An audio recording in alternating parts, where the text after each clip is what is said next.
Hey Tipsters, our 100th episode is coming up on September 9th of 2019, and we are really excited and delighted and happy to still be here after 100 episodes.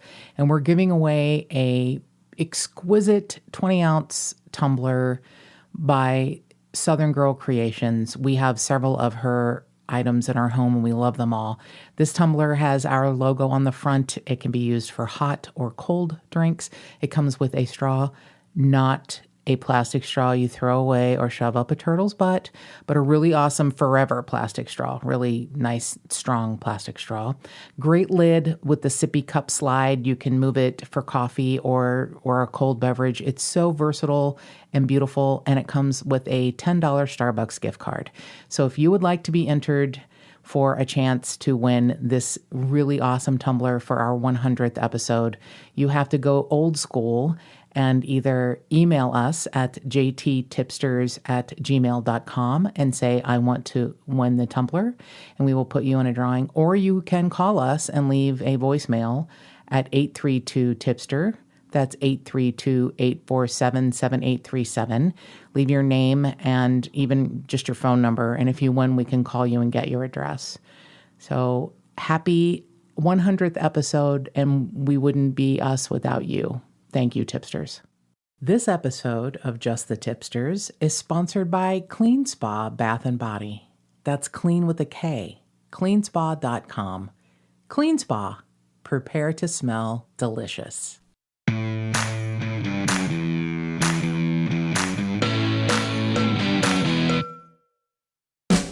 From the Homestead Studios in Santa Clarita, California, it's Just the Tip-Sters with Melissa Morgan. What's kicking, little chicken? If you've got a tip for Melissa, a wild story you once heard that reminds you of something you actually saw, something you reported to the cops but they never did anything about, how the Dodgers will blow the World Series again this year, anything, tell us about it by calling the Tipster hotline at 832-TIPSTER. That's 832-847-7837, or send an email to jttipsters@gmail.com.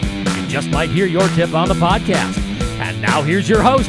She's not on the highway to hell, but she's got a summer intern headed down there right now to get that Manson interview, Melissa Morgan. More cowbell. Man, I wish I had a summer intern. I really wish. I got one. I hired one for you. Oh, God bless you. He's kind of gullible.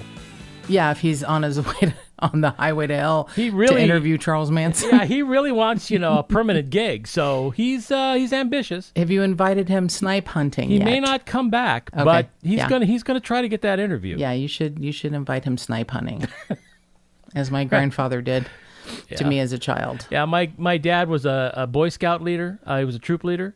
And he would do that every year to the new recruits that would come in. He'd go down to the beach, take them out to the beach and say, okay, we're going snipe hunting. And, now they're very, very elusive. Wily. They're wily. They're very smart. So, and he had these poor guys out there for 2 hours at a time while he sat back drinking a Coors and laughing. Well, we were landlocked in Kentucky, so there were no beach snipes. Yeah. But my grandfather took me out to a field with a bag and told me to stand there with the bag open, and the snipes would jump in. I think my dad and your grandfather would get along They would have been really like well. besties. They would have been total besties. So speaking of besties, we need to thank our newest patron, Allison, for her wonderfully generous contribution. And your swag is on your way, Allison. It's probably going to be there by the time you hear this. And we really need to thank the kind listeners who are leaving lovely reviews on Apple Podcasts. Lovely review from Millennial, which is hilarious, iTunes name. Stephanie, KP1957, and Jen Blonde Blue. All of those lovely humans left great reviews that are very helpful.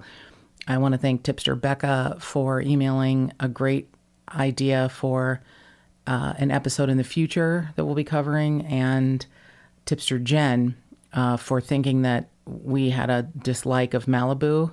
No, girl. We love Malibu with all our hearts. We don't we really love it. We really love it. We don't like the sheriff's department in the Lost Hills office because they're dumb butts. So anyway. But we also don't like having to pay $2 million for a shack. There's that. An outdoor yurt, $2 million for a yurt is really not, So thank you for those emails and ideas for episodes, which you will be hearing in the future. And we're coming up on our 100th episode, and we're trying to think of something special to do. If any tipsters have any ideas, let us know. A special case you would like to hear about, feel free to email us at jttipsters@gmail.com. You can call us on our Tipster hotline, 832-847-7837 or 832-TIPSTER, and let us know.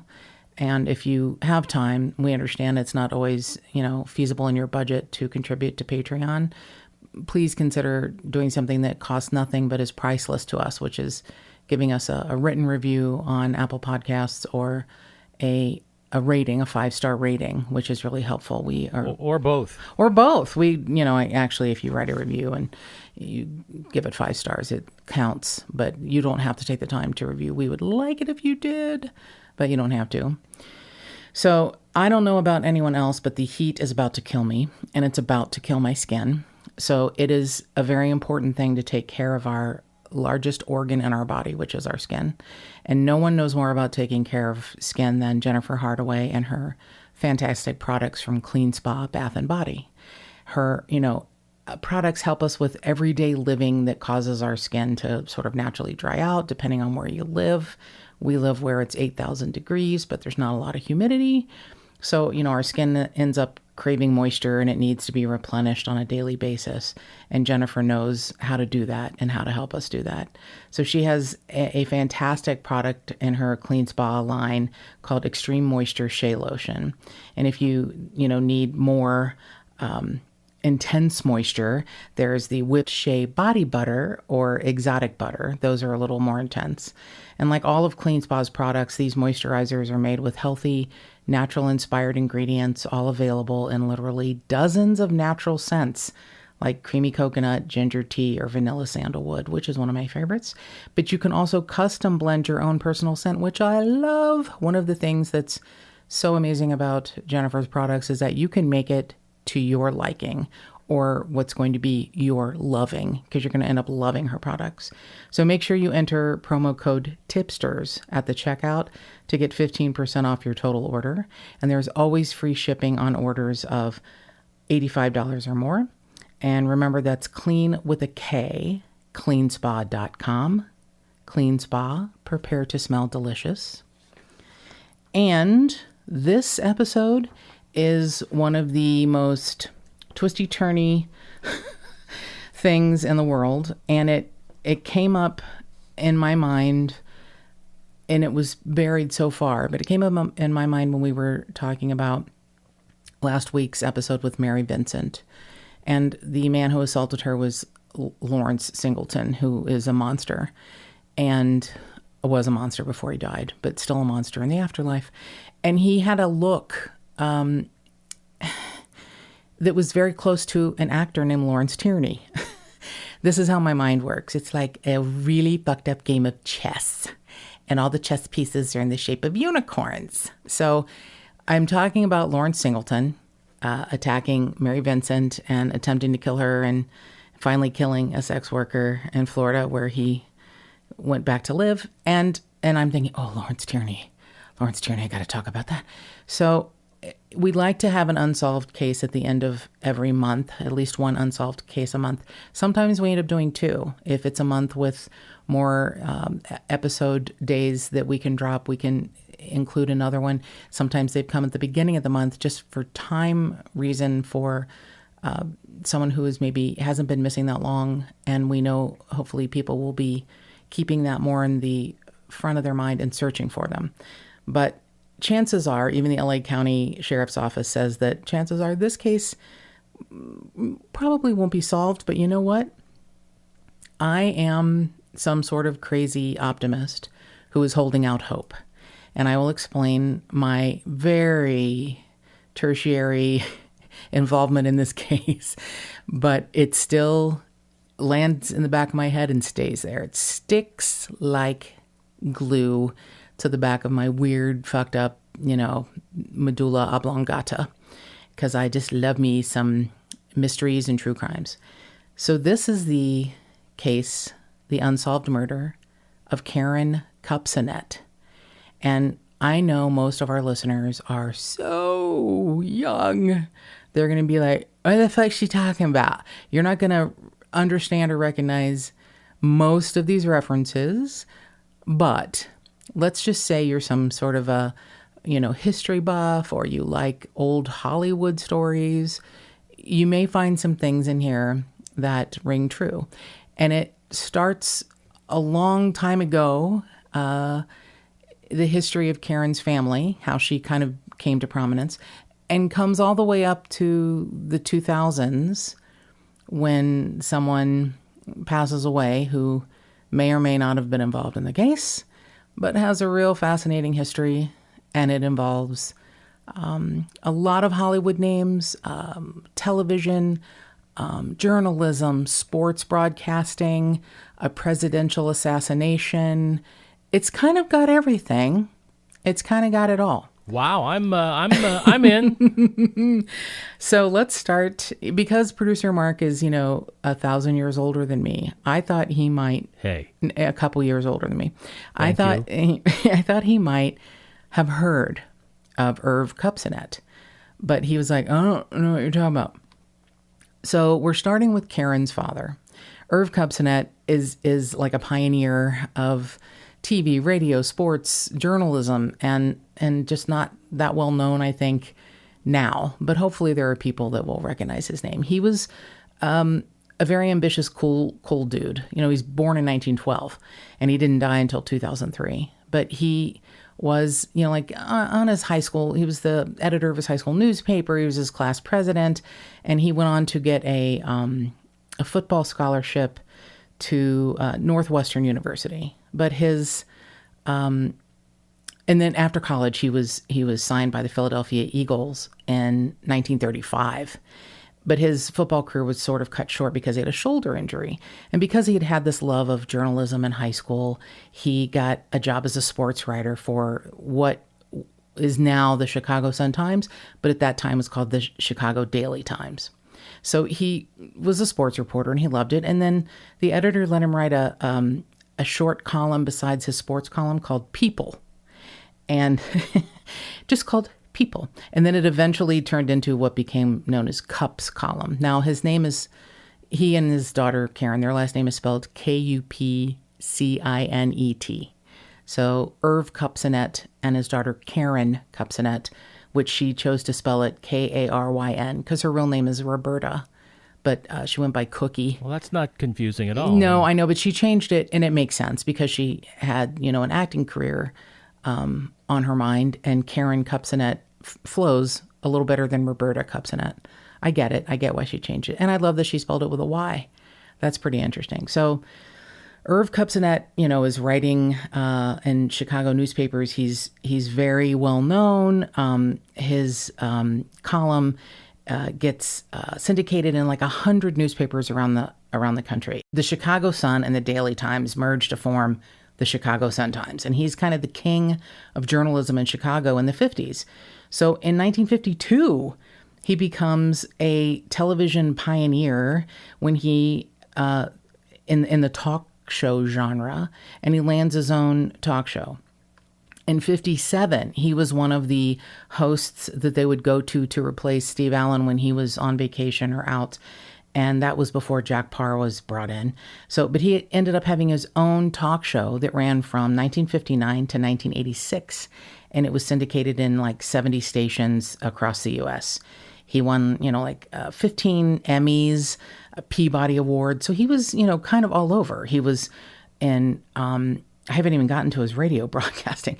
So he was a sports reporter, in Chicago. He had a talk show, and he, would replace Steve Allen when he was on vacation on The Tonight Show.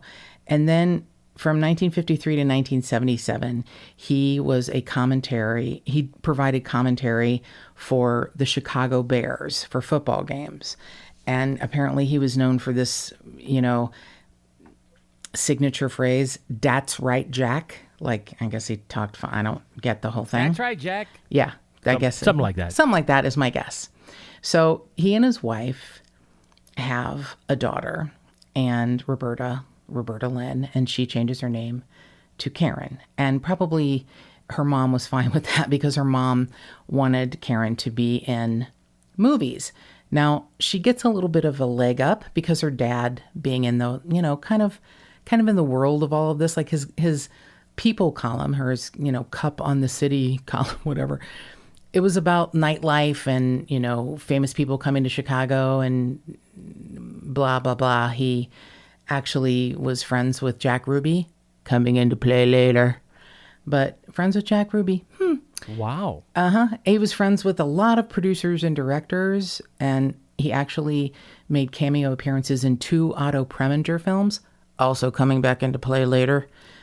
He was in 1959's Anatomy of Murder and 1962 Advise and Consent. So in Anatomy of a Murder, he plays a journalist.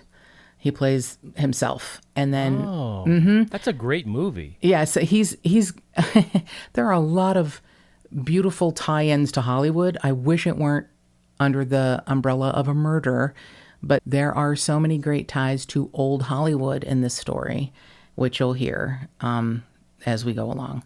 So Karyn Kupcinet, I'm not saying her mom is a stage mother, but kind of. She, appears in some plays when she's in high school. She was 13 when she was in a Chicago production of something called The Anniversary Waltz. She actually, in her late teens, started studying at the Actors Studio in New York, which, of course, is the place to go, the place to be when it's late 50s, early 60s, and everybody's all Marlon Brando'd out and all that shit. So Karyn is encouraged into acting by her mom and loved by her dad. I don't know that her dad wanted her to be an actor, but her mom sure did. But she gets all of these great connections because of her father. So Jerry Lewis offers her a role in something called The Ladies' Man. And she has a bit part as one of the dozens of young girls in this Hollywood boarding house. In 1962, she played Anne Sullivan in The Miracle Worker, and a summer theater production in one of our favorite places on earth, producer Mark, in Laguna Beach, which is known for, as an artist colony. There's still so much theater and art that goes on in Laguna Beach. And this was in 1962. So she had a couple of guest roles on, she's young, she's knocking around Hollywood like a lot of actresses in the early 60s. And I swear this is probably the part of Once Upon a Time in Hollywood that Quentin Tarantino got right. And he actually appears in this story a little bit later also, a show called The Wide Country. And his parody that Leonardo DiCaprio plays is probably based on a group of actors who had shitty Western TV shows that were hugely popular during that time. And this is where Karyn meets her boyfriend, Andrew Prine. So he was the lead in The Wide Country, and they started a relationship in 1961 and... No, 62. I apologize. 1962. She gets pregnant. She has an abortion. He wants to back away from her, and she wants to push forward. And she has a lot of issues. She is really a troubled young girl. Weight issues, diet pills, neurotic, the abortion. I think she just has a lot of things, an arrest for shoplifting, probably abusing prescription pills other than diet pills. There were 3 different narcotics found in her home where she was found murdered. She's a little bit of a mess, and she's young. I mean, she's a young girl. She's 22, 23. I mean, who the hell has their life straightened out at that age? And when you're trying to make it as an actress, that's a really tough place to be in LA in the 60s. It's tough to be in LA in 2019. So in the 60s, it's difficult. So she appeared in some really good TV shows. And unfortunately, her last appearance was on the Perry Mason show, and she was like the lead guest star. And that didn't even air until 2 months after her death in 1964. It's a little bit crushing because she got really great reviews. During an interview for a TV show that she was a series regular on, Mrs. G Goes to College, the LA Times interviewer was like, man, she would not stop talking about how much she loved food and her weight. So obviously there are some issues, and it's an uncomfortable time in her life, and I feel sort of bad for her. So after the abortion, after she and Andrew Prine have some issues, he doesn't want the relationship to be exclusive, and she does. So he kind of backs away, and as I said, she charges forward. He starts dating other people, and she gets obsessive, and she starts to spy on Andrew Prine. She is desperate and sad, and she, sends messages, like threatening, profane messages to Andrew Prine and to herself, which we don't know until after she's dead that they find her fingerprints on the paper and the Scotch tape, because she cut out little letters from magazines to make it look like a ransom letter, and sent letters to Andrew Prine and then sent them to herself, and then called Andrew Prine and said, I'm getting these threatening letters. And he said, oh, me too. So they meet to discuss them. And he said, well, she seemed shocked too. She seemed puzzled. So he wasn't at the time thinking that she had sent them, but she had sent them to him and herself to keep a connection. Obviously, she's, this is very desperate, sad behavior just before her life ends. It's very heartbreaking because you have the feeling that she would have gotten past this, gotten out of this, and gone on, but she doesn't get that chance. So she makes up bizarre stories like that someone abandoned a baby on her front porch. They thought the only person that she had told was Andrew Prine, but it turns out she had told a couple of other friends too. I don't know if at this time her friends were starting to worry about her mental health, but it doesn't seem like anyone is coming forward. And, in the early 60s, you probably keep that shit to yourself.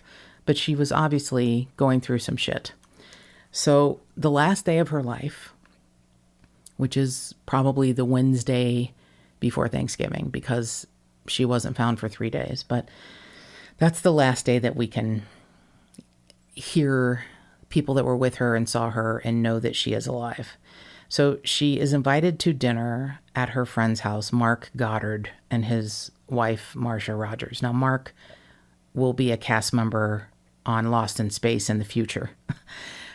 So he and his wife are having a little dinner party at their house on Coldwater Canyon, and she was supposed to be there at 6:30, and she arrives an hour late by taxi cab. So that's kind of odd. They said she wouldn't eat her food. She just kind of played with it. Mrs. Goddard, Marcia, said to the LA County Sheriff's Department, she didn't seem like herself. It seemed like her lips were numb, her voice was funny, and both of the Goddards said that her pupils were constricted. Mrs. Goddard said she moved her head at odd angles. I don't know a lot about diet pills, obviously, but if you take diet pills, I'm not sure what they do to you. I mean, perhaps move your metabolism faster. Maybe they're a low grade speed. Right. So maybe you do move your head at odd angles. I could see that happening. Yeah. I don't know. So at 8:30, a cab arrives to take her home, and then she promises to telephone the Goddards sometime soon, which she doesn't. So she goes home, apparently straight home after dinner. She then is visited by a couple of friends, a freelance writer named Edward Rubin, and then they're joined by another actor named Robert Hathaway at 9:30. Now, these two guys, they tell the police that they watch TV, including the Danny Kaye show. They drank coffee until she went to sleep sitting up. She woke up and went to her room, and the men either turned the TV off or thought they did, and it was left on, playing at a low volume because it was still on 3 days later when she was found. Now, these two men are also friends of her ex-boyfriend, Andrew Prine. So they, along with Andrew Prine, become suspects later on, but for the most part are going to be cleared. The two men, Hathaway and Rubin, go home, and they're roommates. They get home. They said they made sure the front door was locked behind them and left at about 11:15 after watching the Danny Kaye show. One of my favorite things about old Hollywood mysteries is how you mark where you were in time by your appointment television. We don't do that anymore. You can't say, well, I couldn't have killed her because I was watching Game of Thrones. Because you can watch Game of Thrones anytime. Right. That's a really interesting... I hadn't even thought of that. It's a really good point. I love old Hollywood mysteries for that reason. And when they have to go back and check, old versions of TV Guide, well, they were right. The Danny Kaye show was on from 11:30 to 12:30. Right. Or before television, it would be radio show. Well, that's when Fibber, McGee, and Molly was on, right? Because it's that time and that time only. That's what I love about this. One of the things I love about this story. So it was after the Danny Kaye show, so they're like, oh, they're right. So these men go back to their apartment that they share, and ironically, their neighbor and friend is Andrew Prine, who is Karyn Kupcinet's ex-boyfriend and the father of her aborted child. So they watch TV and talk until around 3 a.m. So they are each other's alibis. Well, that seems a little convenient. It does, but I really don't think they have anything to do with it. But boy, are there lots of red herrings. So they stay up till 3, watch TV, and then go to bed. And her friends, the Goddards, are like, we don't know what's happening, but we haven't heard from her, and we have a funny feeling. So they go to her apartment on November 30th because she hadn't called them like she said she would after the dinner party. And they find her nude body laying on the couch, and Mark Goddard initially assumed that she died from a drug overdose. Now remember, Hathaway and Rubin say that she had gone to bed at 11:15. That she had gotten up, gone to bed, was fully clothed, gone to her bedroom. She's found nude on her couch. And once they call the police, they do find a lot of prescription meds and other medications. But they also find this note that's kind of odd. I don't take it as a suicide note, but they say it sounds like one. Doesn't to me. I will read the note. It's very short and sort of sad.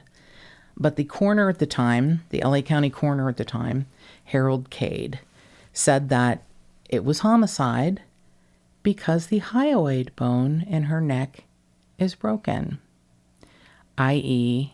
Jeffrey Epstein. Yeah, I was going to say, I've heard that term recently. Recently? Yeah. So it's ruled a homicide. Even back in 1963, it is a homicide if your hyoid bone is broken. We know that it is possible that your hyoid bone can be broken during a strangulation, but you would have to garrote yourself because it's straight ahead. Most of the time when you hang yourself, if you were to hang yourself, and please don't do this, you tip forward. It causes the rope to slide up, avoiding the hyoid bone. That's pretty much how we know when someone has been strangled via a ligature or via hands, manual strangulation from someone else, because the hyoid bone is very small and thin, right near the thyroid, and it breaks easily when someone's trying to choke ya.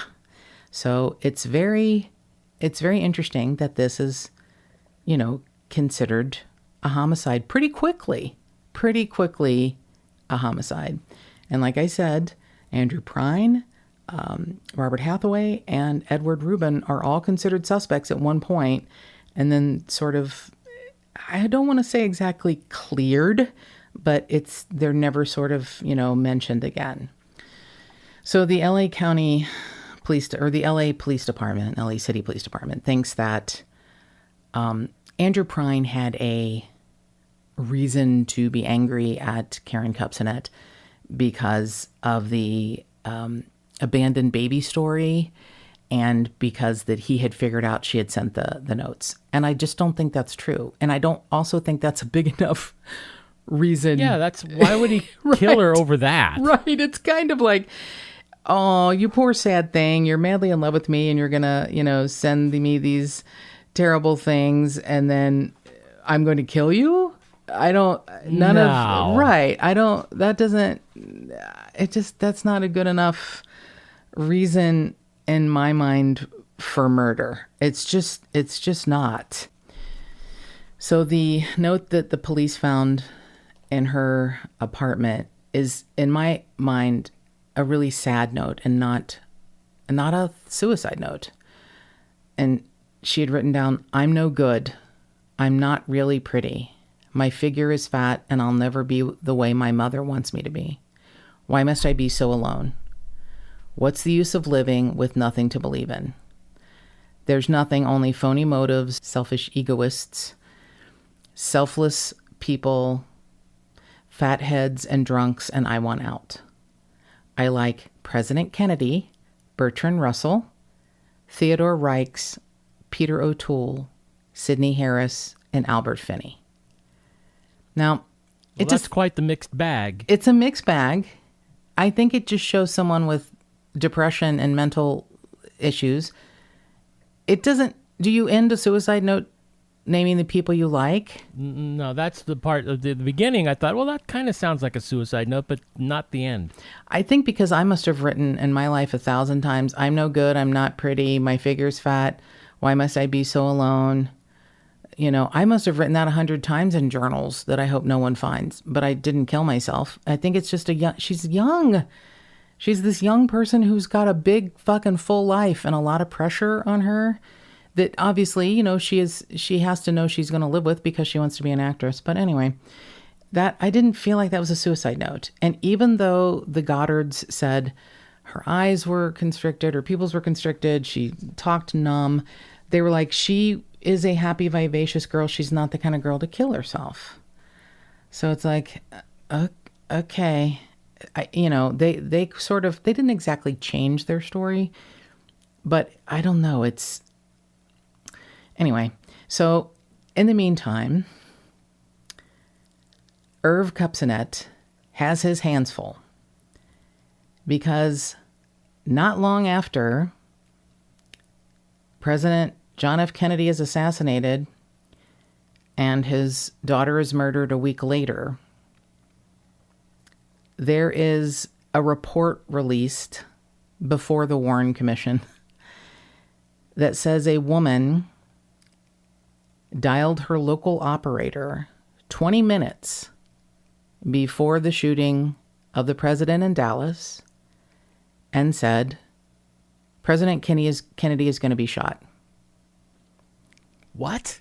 She spoke to 2 different operators over 15 minutes before President Kennedy was shot, saying, President Kennedy is going to be shot. Now remember, her father has a connection to Jack Ruby. Okay, my head's spinning now. Yes, it's a spinner. This is a spinner of a story.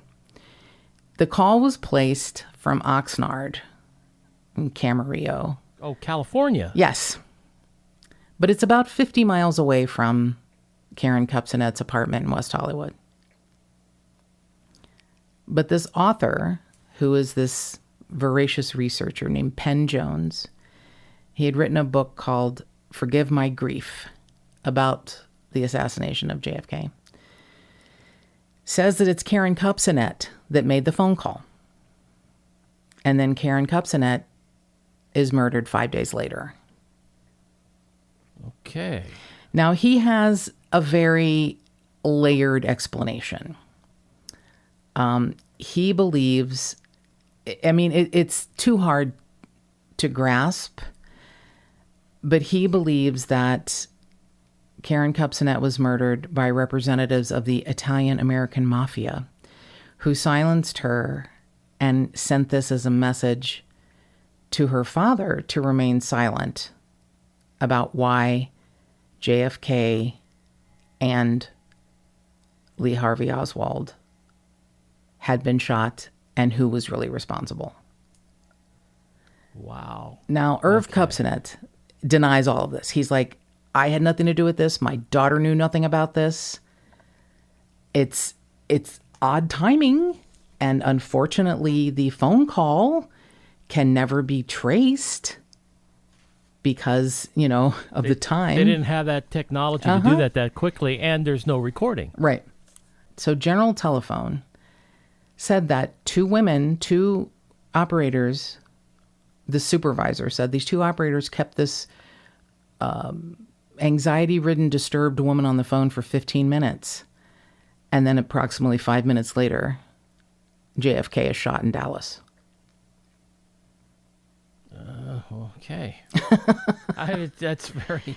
So that, during the 50th anniversary of the JFK assassination, the Ventura County Star does a really long article about the unknown woman who had used a phone somewhere in the vicinity of Oxnard and Camarillo, which, again, pretty far away from Karyn Kupcinet's house. But, apparently in this article in the Ventura County Star, they cite FBI documents that are declassified, saying that these two telephone operators from the General Telephone Company listened to this poor woman, give this description of President Kennedy is going to be shot. President Kennedy is about to be shot. And they just kept saying, they believe she was mentally disturbed. Okay. Okay, well, that's kind of a big coincidence, though. just a tad of a tiny little bit of a coincidence. It's really tough because some of this shit can't be substantiated. One thing's happening on the West Coast and one thing's happening in Dallas. And it's at a time when there aren't recordings and there's no way to trace the call. They hang up and 5 minutes later he's shot. I see. Two operators they go back and forth. Okay. She gets through to one, and then another one picks up. They were saying that somehow the supervisor's like, she accidentally got to our operators by crossing lines, and it's like, okay, it's 1963. It might be, I don't know if I can explain this. People are like, well, why didn't she just call the police? Or why didn't she because it's 1963. Sometimes I guess if you have an emergency, you dial 0. Oh, yeah. Oh, no, that's what you did back then. Right. That the operator was everything.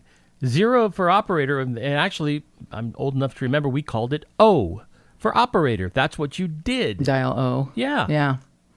So she dialed O. And they cannot tell if it was from a payphone or a home phone, but the only thing they know, it's from the Oxnard Camarillo area. And that would have been, 50 miles from her house. Would have taken her an hour and a half or something, hour and 15 minutes to get there. Why would she have to go to a different area to use a phone? She had a phone in her home. Was she up there for a reason? Did she think if she went to this, payphone, let's say, that she couldn't be traced? And apparently it can only be traced to the area. They can't tell if it's a payphone or a home phone.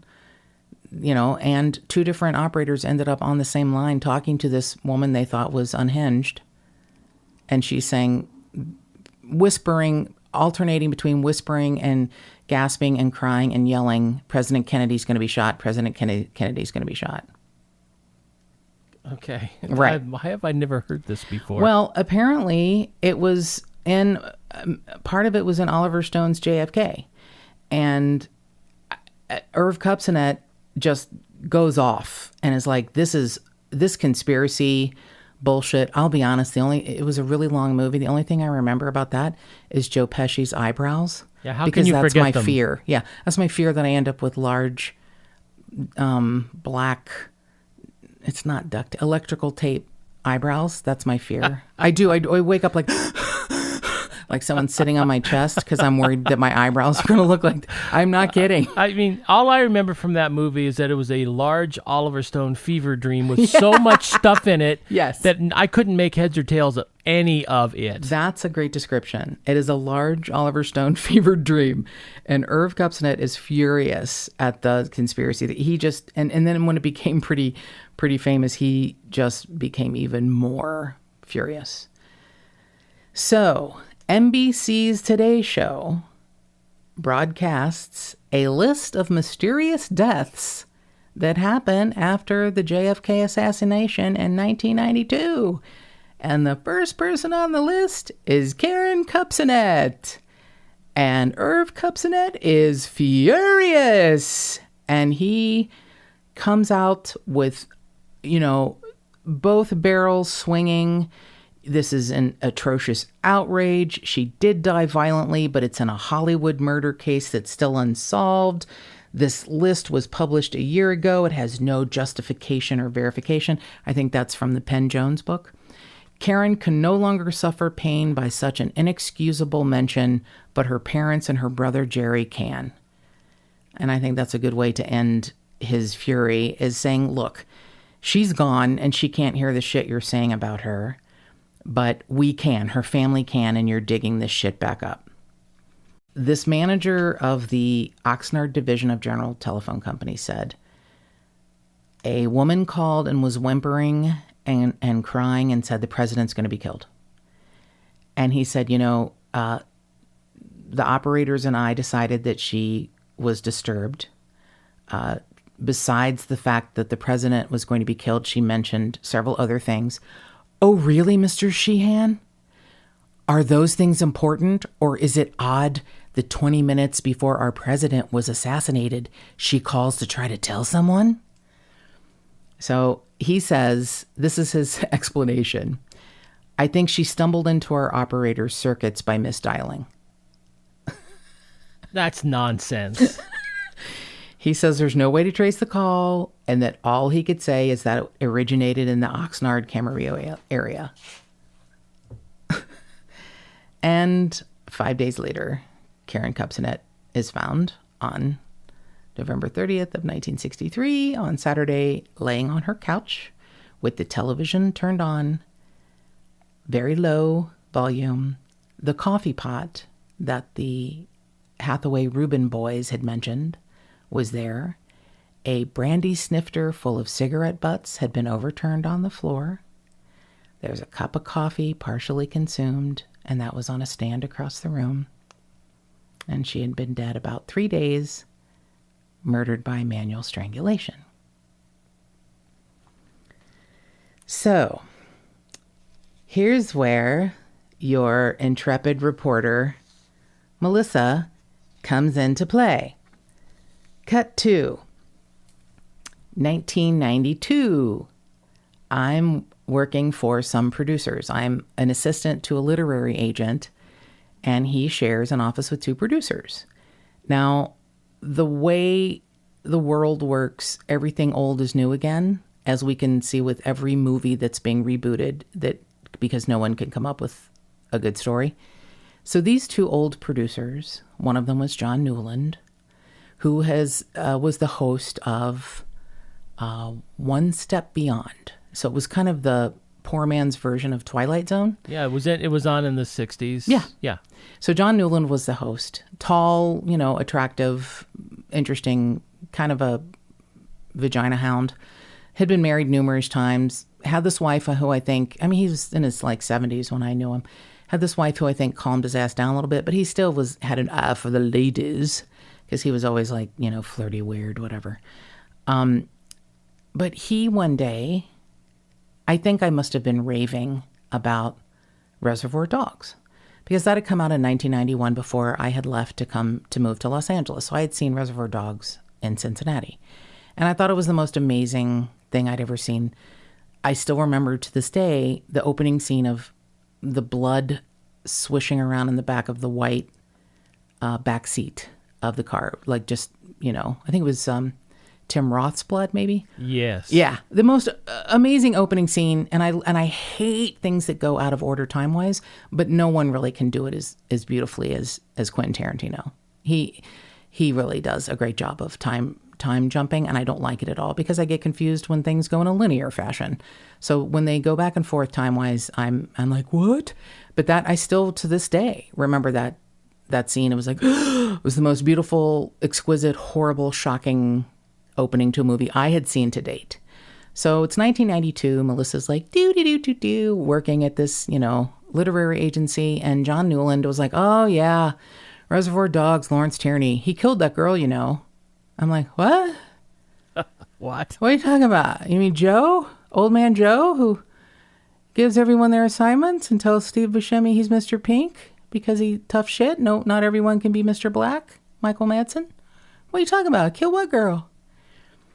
So John Newland proceeds to tell me that after Karyn Kupcinet is murdered, he runs into Lawrence Tierney at a bar.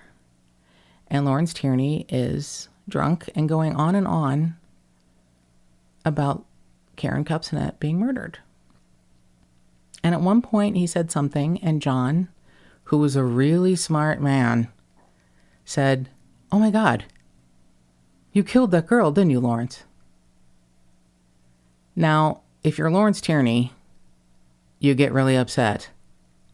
And he did. Very upset with John Newland. Well, and Lawrence Tierney was an imposing fellow. And that is a great thing that you said, because there's this amazing quote where I have to find it. I think it might have been from the New York Times, but I can't wait to tell you this quote because it is perfection. I'll have to find it. John Newland was 6'4". And, I was in my early 20s or mid 20s, and he's a big, imposing man. He was like in his 70s, and he still scared me. He was a big, strong man. And Lawrence Tierney's about 6'1", and also imposing, big, bulldog of a man. But John Newland said he got the fuck out and went home because he was afraid. And he thought that Lawrence Tierney's reaction was too weird to not, mention. So he brings it up, and I was like, oh. What was Lawrence Tierney's reaction? Fury. He was furious that John Newland said that. Ooh. Furious. Now, there's two ways to take that. If you're accused of killing someone and you didn't do it, what the fuck are you talking about? Why would you think? But there's more to this story. Lawrence Tierney had a very difficult life of his own making. He started young in acting and got, really great reviews. His big, in the 40s, he was, under contract with RKO, which so was John Newland. Just going to bring that heat. John Newland was an actor also, but found his biggest success really in hosting One Step Beyond, and then producing these shitty things that he and his partner would go to lunch every day at the Ivy,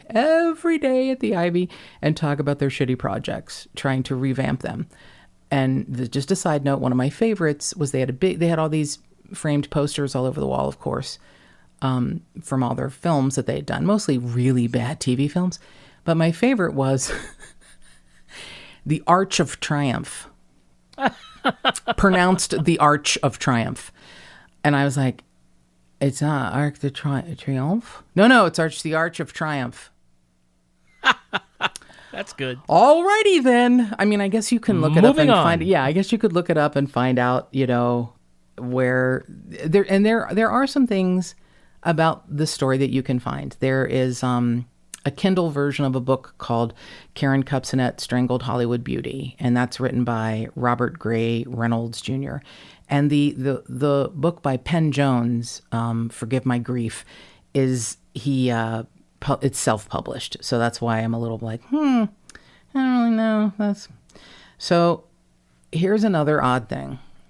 A little bit of a weird connection. Lawrence Tierney apparently was also friends with Otto Preminger, and he got a job as a security guard in a Otto Preminger film, Such Good Friends. Now, we know Irv Kupcinet was good friends with Otto Preminger and was in a few of his films and would hang out on the set.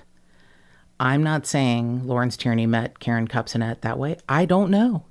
Because there's been no what's the connection? Why would Lawrence Tierney, blah, blah, blah. So here's just a little bit more about Lawrence Tierney. He admitted alcoholic. He tried to stop drinking in 1982 after he had a stroke and he couldn't do it. He got in numerous fights before he became really famous. I guess actually his first film was as John Dillinger in the movie Dillinger, which was actually apparently very well respected. And that was 1945. In 1947, though, he had a role of a assassin called Born to Kill. And one of the pictures, apparently it's really what they say is the beginning of the film noir and the way they handled violence. And it just was a really well-touted film. There's a picture where big Lawrence Tierney is standing behind a small man that looks like Peter Lorre, but isn't, because it's black and white, I can't really tell, and is choking him with one hand. He's got one hand around this small man's neck and choking him, and he's like, his eyes are bugging out, and Lawrence Tierney just standing behind him, very stone cold looking. But it's fiction. It's a movie. He's pretending to be an assassin. And he said he hated these very, angry, dark roles, but he was really good at them. So he has this lovely footnote in history. From 1985 to 1987, he made a bunch of guest appearances as Desk Sergeant Jenkins on The Night Shift of Hill Street Blues. And he is the person who utters the last line of the entire series finale when he answers the station's front phone with Hill Street. So it's a beautiful thing that he has that footnote in history. So I didn't know of him until Reservoir Dogs. And of course, Quentin Tarantino is known for bringing people out of retirement, dusting them off and shoving them in front of a camera and letting them do their magic. And he does a great fucking job. So Quentin Tarantino casts him as, Joe, the guy who gives everyone their assignments, Old Man Joe in Reservoir Dogs. And as a beautiful tip of the hat to Tierney's breakout role, which we know Quentin Tarantino, ate, slept, drank, infused film. He knew that Tierney, his first role was John Dillinger. So he tells, Tierney's character of Joe tells one of his henchmen in Reservoir Dogs that this guy's going to be as dead as Dillinger, which was a lovely thing. A lovely thing for Quentin Tarantino to do. Yeah. However, during production, Lawrence Tierney was a pill. Quentin Tarantino later said that he was really difficult to work with and he would forget his lines a lot. Now, he'd had a stroke. He ends up having a second one later. But he is complaining about it being hot in the warehouse where they film a lot of those scenes, and he's just complaining. And at one point, he and Quentin Tarantino get into a fist fight. Really? Yeah. So they backed away from each other, and when Tierney couldn't take out his anger on Tarantino, he started taking it out on another actor. And when Tarantino says, tone it down, tone your behavior down toward this actor, Tierney comes back and pushes Tarantino. And instead of getting into a fist fight this time, this is where I have a lot of respect for Quentin Tarantino. He walks away from Lawrence Tierney until his anger subsides. So he, still gets a few more gigs. Lawrence Tierney still gets a few more gigs. He ends up having another stroke in 1995, and it really kind of slows him down. He ends up doing, bizarrely, a lot of voiceover work because he had a voice that sounds like he literally gargled glass. So he probably could do a lot of interesting animated characters' voiceovers. He does get a lot of voiceover work. So in 1998, his longtime agent, Don Gerler, says, I was bailing him out of jail. He was 75 and still the toughest guy in the bar. And this is in the 90s. And even after 2 strokes. And his last role is a small part in his nephew's film called Evicted. So he ends up, dying in a nursing home in 2002, I think. No, pneumonia. Yeah, at the age of 82 in a nursing home. So he says, I tried to get sober in 1982, and after having my first stroke, and I ended up throwing away 7 or 8 careers through drink, which is very true. He ended up being stabbed in a bar fight in Manhattan in 1973. He, fought 2 policemen in 1958. He's arrested 6 times in California, 5 times in New York on drunk and disorderly. He punched a New York college law student in the jaw. He spent time in a mental hospital. But in 1975, Lawrence Tierney was questioned by the New York City police in conjunction with the apparent suicide of a 24-year-old woman who jumped from the window of her high-rise. Lawrence Tierney said, "I don't know anything, man. I just got here and she just went out the window."